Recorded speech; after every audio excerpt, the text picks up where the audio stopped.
would like to teach you something very simple. One of the simplest ways to understand why animals shouldn't be killed and eaten. Now, when I speak very clearly. Some people might take offense when I'm speaking because I'm being so straight, so straight and direct. But basically, the simplest way to understand that animals shouldn't be killed is looking in their eyes. Look in their eyes. Look in the animal's eyes. Look there. Look in their eyes and you will see a being in there. There's another being living in there inside. You'll see a soul. When you look in their eyes, you'll see another being looking back at you, Look in the cow's eyes. Look there. Look. You'll see another being there. Why would you kill that and eat that? Why would you kill her and eat her?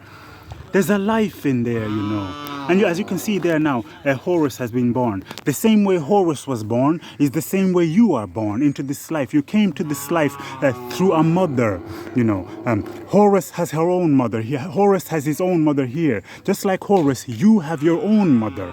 So, when you're killing and eating another being, whether it's a cow, a dog, a sheep, a horse, a donkey, whatever it is, if it's a chicken, a bird, when you kill another being, you're killing, somebody's baby.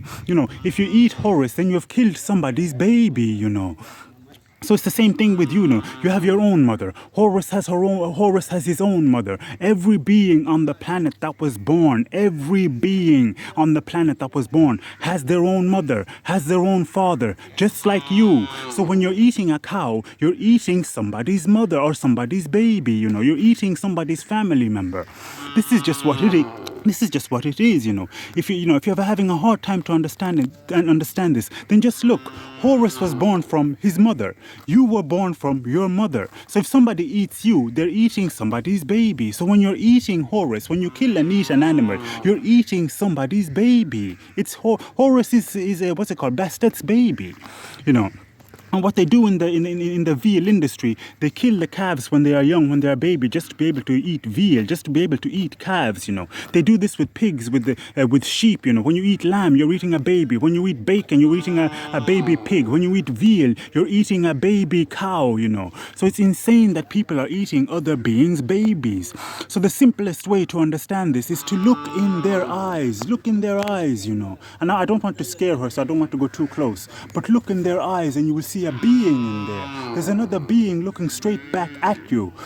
Why would you eat someone that's looking straight back at you? And when we call animals as someone, when we call animals as someone, it's because when you look in their eyes, you see someone looking back at you. Look there. You can't see someone in there looking back at you. Look, my God, So that's why we call beings. A thing is a thing. This is a thing. It has no life. It's lifeless. It's an inanimate object. It's a thing. But what's it called? It has no life. It has no life. A stone has no life. Therefore, it's a thing. But you can't call a being a thing, a something. You can't say it. You have to say him and her. That's why we say all beings are a someone. It's someone.